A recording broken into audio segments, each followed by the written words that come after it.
Hello, in this video I'm going to show you how to perform the ZTE Info Check using the email number of your ZTE RedMagic 10R.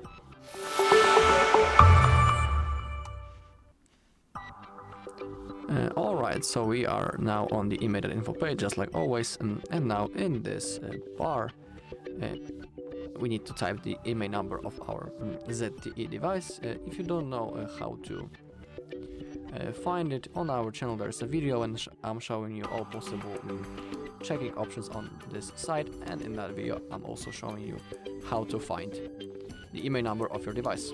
So once you have typed your email number, simply click on this blue button, check email. Now as you can see we have our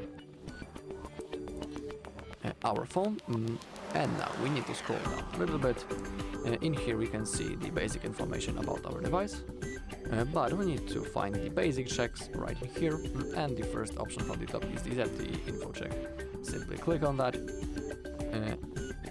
and now we need to click on check ZTE Info. Okay, now let's simply wait.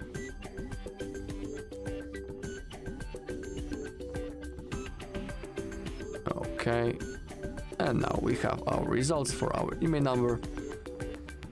And in here we can see the information about the brand, the model description, the model name, the three email numbers of our device, the production date of our phone, and is it still in the warranty. In here we have the warranty status. Alright, and that's all in this video. Thank you all for watching. If you found this video helpful, please leave a like, comment and subscribe.